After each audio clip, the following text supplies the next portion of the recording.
De retour dans l'Africa Newsroom, nous sommes toujours en compagnie de Karine Oriot, journaliste camerounaise, et de nos éditorialistes Alfred Chongo et Daouda Tal. Place à présent à notre dossier du jour.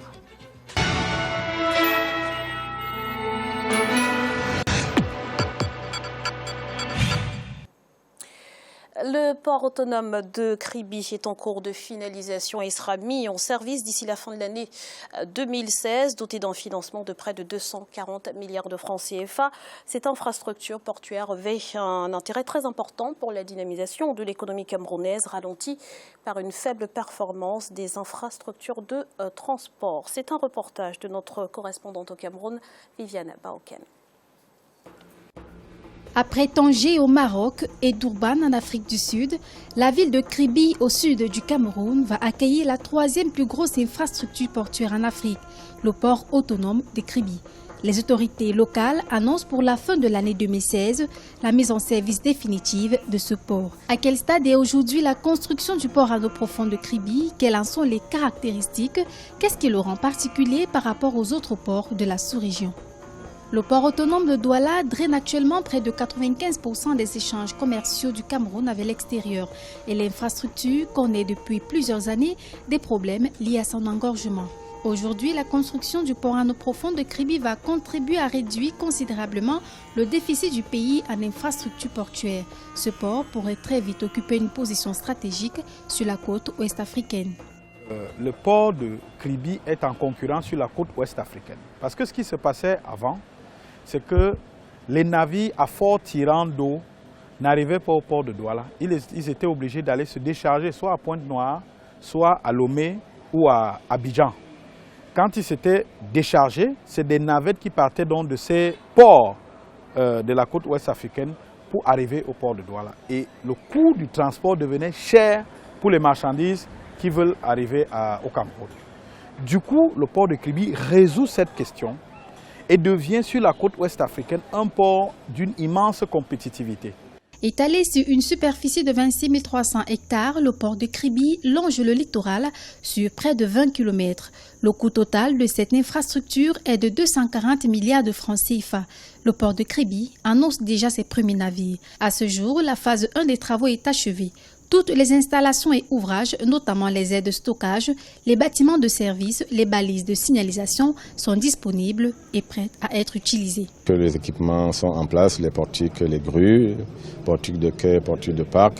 Vous avez vu que nous avons les bâtiments, nous avons une autonomie en énergie, nous avons des stations d'épuration et de traitement des eaux, un bâtiment administratif, un bâtiment pour les pompiers.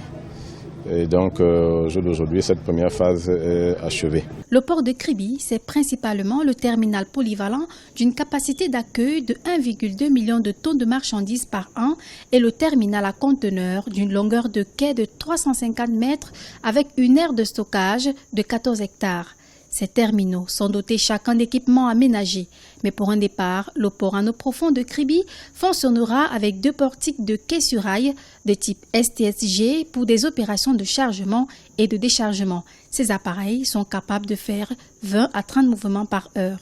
C'est un port qui a un grand tirant d'eau, donc qui peut accueillir des navires de plus grande capacité. C'est un port qui est de génération plus récente en termes d'infrastructure par rapport au port de Douala.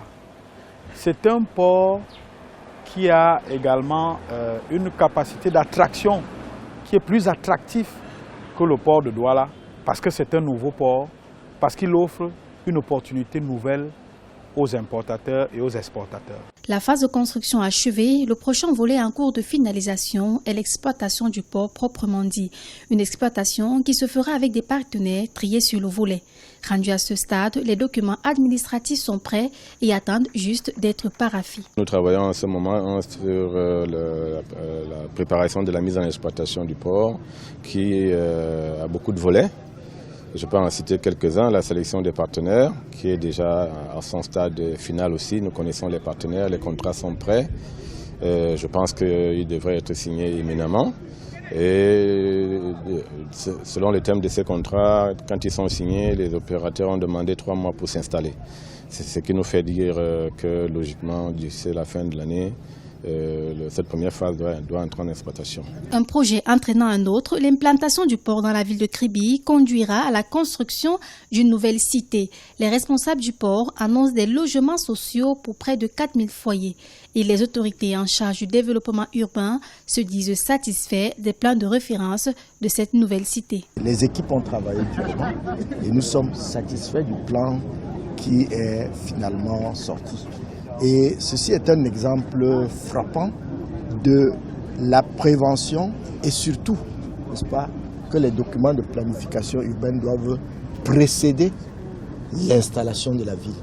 Et c'est un exemple très typique et que nous voulons repliquer dans les nouvelles villes et dans les anciennes villes. Selon le directeur général du port de Kribi, la première phase de cette infrastructure qui sera mise en service dans les prochains mois représente les 1/10 du complexe industriel-portuaire de Kribi. La deuxième phase des travaux en cours de démarrage sera constituée de 700 mètres linéaires de quais supplémentaires, une aire de stockage de 30 hectares et 5 portiques de plus sur les conteneurs. L'objectif pour les autorités du port est de prévenir la saturation des infrastructures disponibles. Karine, l'entrée en service du port autonome de Kribi devrait donner un coup d'accélérateur aux performances économiques du Cameroun. Alors oui, Gradiela, je souris d'abord parce que je suis fière en tant que Camerounaise de cette infrastructure portuaire, n'est-ce pas, qui va effectivement permettre à la croissance et à la relance économique de notre pays, annoncée effectivement comme faisant partie du plan émergence 2035, claironné, n'est-ce pas, par notre chef d'État Paul Biya. Je pense effectivement que c'est un des ports qui va être les plus importants, annoncé comme gigantesque, après celui de Tanger, celui qui est en Égypte, bien entendu. Je pense qu'il coiffe d'ailleurs celui d'Abidjan et de Lomé. Donc pour moi, c'est plutôt très bien. Ça va dynamiser l'emploi local. Ils ont annoncé 40 000 emplois. C'est très bien. J'émets cependant une petite réserve. J'espère qu'on a préservé l'écosystème. J'espère que certains habitants, notamment les pygmées qui sont dans cette région-là, ont été relogés en bonne et due forme.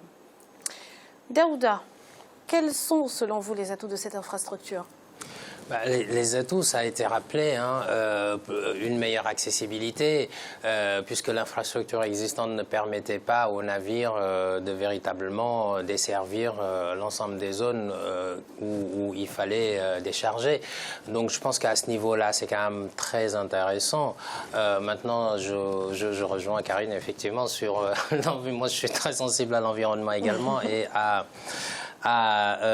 au fait que l'impact de ce type de projet, que ça ne soit pas négatif sur les populations, ça c'est important. Mais je pense que globalement, le Cameroun reste quand même un poids lourd, même dans une région relativement pas très développé, on va dire, et donc je pense que son leadership à ce niveau-là, elle a l'économie la plus diversifiée dans la région, elle a quand même quelques atouts, et du coup à partir de ce moment-là, cette infrastructure viendrait corroborer tout ça pour permettre à une meilleure intégration sans doute, d'abord régionale et ensuite africaine, une fluidification plus importante des marchandises, et puis les recettes. Vous savez, le port, s'il est bien géré, bien entendu, génère des recettes qui peuvent être réutilisées, réinvesties ailleurs. Là, on est aussi dans ce qu'on... Bon, voilà, l'Afrique centrale va se développer, va développer son intégration. Aujourd'hui, en Afrique de l'Ouest, on a le tarif extérieur commun. Si on arrive à ce stade-là, à une meilleure intégration, le Cameroun peut se positionner comme un hub portuaire dans la région, puisque maintenant, si on dédouane au Cameroun, ça permet également de pouvoir aller dispatcher la marchandise ailleurs, en sachant que si les barrières sont levées, avec un tarif extérieur commun, on paye une seule fois la douane, ça peut être capté par le pays. Alfred ?